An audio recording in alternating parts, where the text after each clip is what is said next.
May your voice reach the beyond. May your voice reach the beyond. May your voice... Adiris speaks this line until it becomes a single word, babbled in harmony with her fellow emissaries in faith. May your voice breathe the beyond. May your voice breathe the beyond. 13 women stand in a circle around a stone altar. Adiris's chant falters as time passes, her raw throat the only indication she contributes. Each enunciation, agony. She's nearly forgotten the naked man writhing face down on the altar, leather straps binding him. The high priest Haban raises a hand. Adiris, along with each of the emissaries, stops, bows her head. She reminds herself, cherish the pain, a sacrifice to the sea-goat, the god of water and creation. The emissaries disperse, and Adiris wanders to the man on the altar.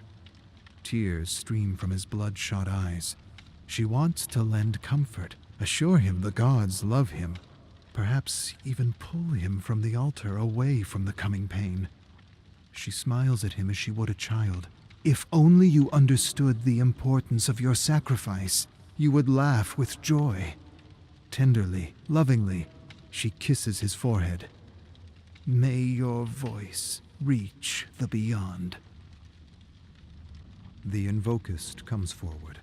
Small, wrinkled man, buried under a scarlet, no, white but bloody cloak. Adiris bows her head, joins the whispers around her. May you swim through sea and stars.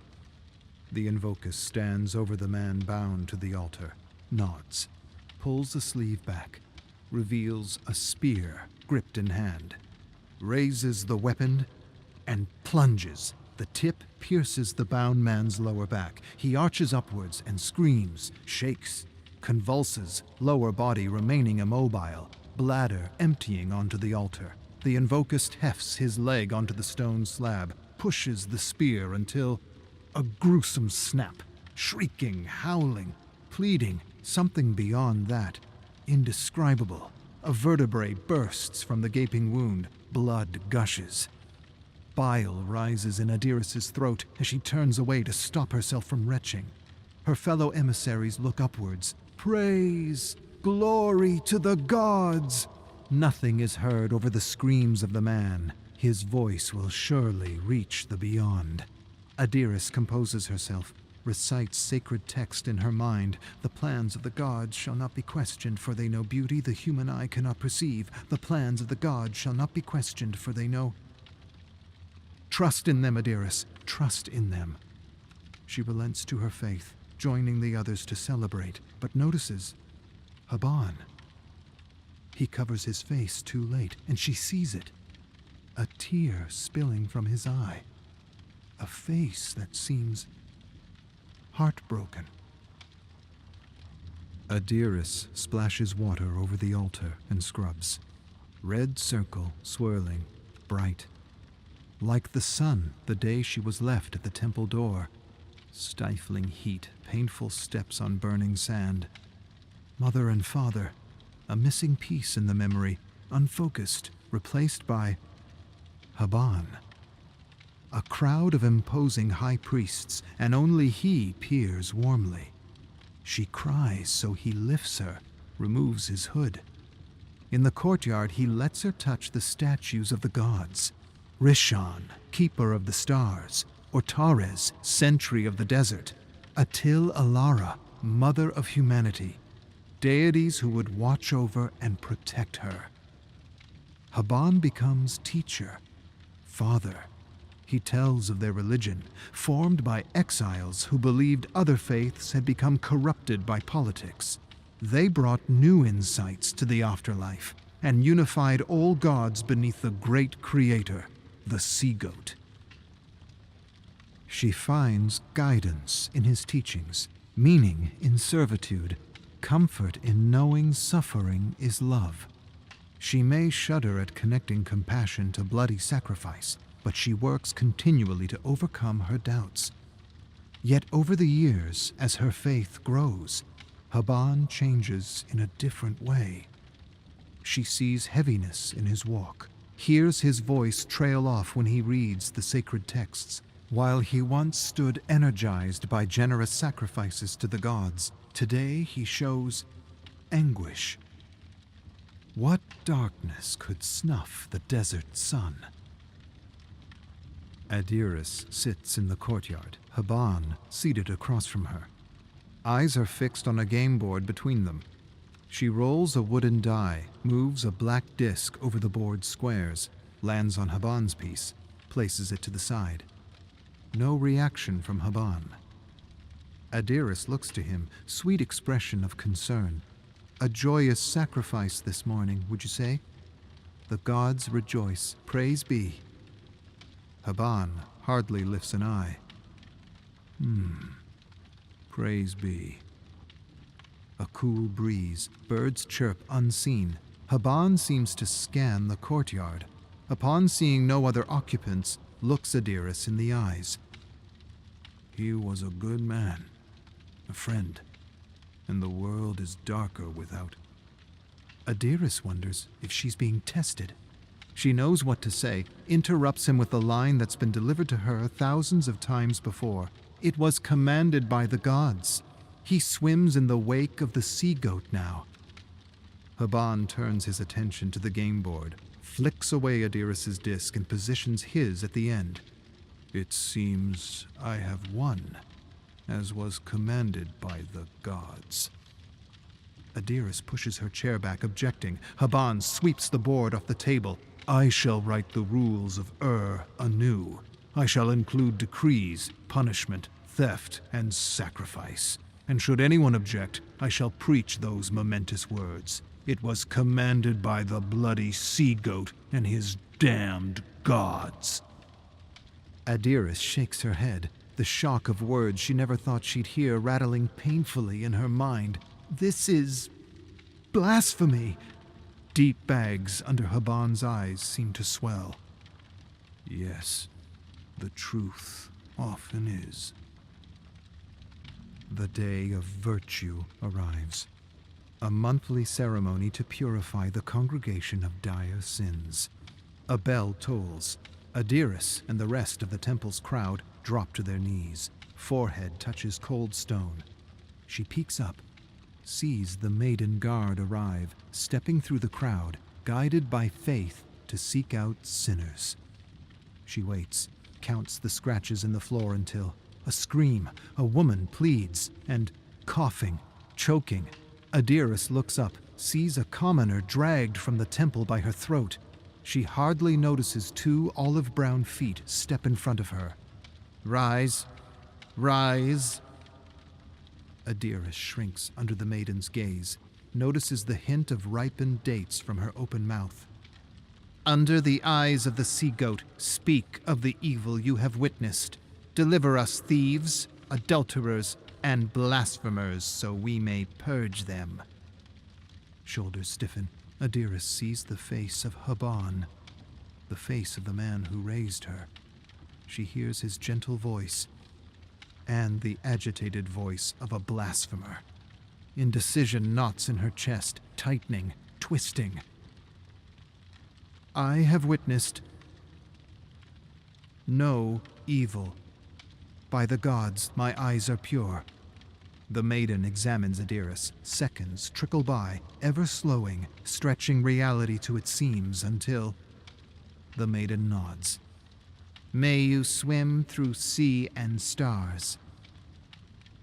She turns away, and Adiris summons every bit of strength to keep herself from collapsing. Adiris sweeps dust from the altar floors. A set of hurried footsteps click along the stone, marching closer. She turns to see Haban. Gentle face tensing, he hushes her. My daughter. Curse the man I once was. I took you as a child and tainted you with notions of divine judgment and punishment. Now I see you struggle. As these thoughts nearly take hold, I beg you, cast my teachings aside and see the blood spilled in this temple. No cleansing can purify the horror perpetrated here. The doctrine overflows in her mind. The will of the gods is law. No man shall question the divine. He who battles the tides will perish. But she surprises herself by remaining silent, and Haban seizes the moment. I am old and have wasted this life, but I cannot bear to destroy yours. Meet me here at nightfall in a fortnight's time, and we shall escape the clutches of deceit. If you have doubts, I ask you to consult with your gods. My daughter, may their silence be your answer. Though Adiris's heart beats, she feels emptiness where it should reside, a hollow space dripping acid into her churning stomach. Knees bruised, she prays to the gods, pleading, silently screaming for an answer. Nothing. The wind remains calm. She is alone, surrounded by stone, looked down upon by statues of gods, unmoved. Dust floats through the air, settles on her skin, more real than anything she ever believed. A lifetime of faith, security, crumbles. She feels unsteady, the only certainty in her mind that she must leave this place. She rises to her feet, turns her back to the temple. Only then, a whisper. The hushed chitter in her head is unclear, inarticulate words passed through a forked tongue, but she feels it, understands a remarkable truth. She will never be alone. Ever. Shame washes over Adiris as she retreats to her room. She dared doubt the gods. Within their chaotic whispers, pain, anger, bloodlust, atone. She removes her robe, reaches for the lash, a crude whip of thorns and bronze spikes. Atone! She swings with great force. Spikes pierce her back, hooking into flesh as she pulls away. Through gritted teeth, she screams, keeping the sound in the base of her throat so no one can hear. Atone! She swings, droplets of blood sprinkling to the floor, spasms of pain as skin tears off, hanging on pale threads, braces herself and whips again, till the crimson pools. Atone! How much blood is enough? Her body screams in agony. She thinks to drop the lash, run from these walls, but remembers the doctrine Haban taught her. Suffering is the heart of love. She tightens her grip and swings again. Sweat weeps from Adiris's pores onto her bedsheets. Thick scabs tear from her flesh as she shifts. With great effort, she lifts her head, looking to the sound behind her. Haban. He kneels over her, wet cloth in hand. She's too feeble to speak, but the whisper does it for her, hissing, thrashing, communicating a hurried feeling in her mind. Blasphemer. He washes the blood from her back, bringing his mouth to her ear. Is this the doing of the Maiden Guard? What has their blind faith wrought? She slips between consciousness as the blasphemer takes her hand. I have failed you, my daughter, but no more. Have strength, and we shall soon escape.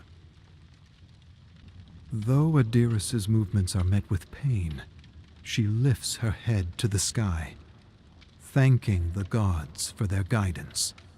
Their whisper remains, further away, dissipating, yet still commanding, influencing.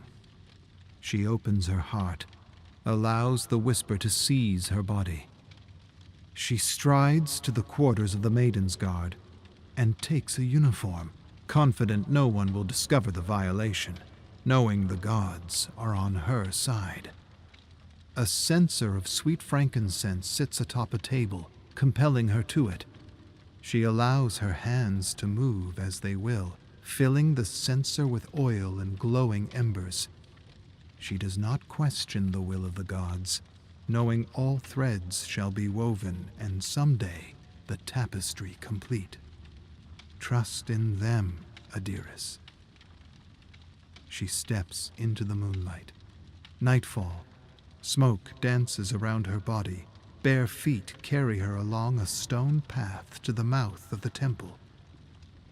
As she peers inside, she sees through the shadows to the slight, shivering figure of the high priest, Haban, the mentor, the father, the blasphemer. May his voice reach the beyond.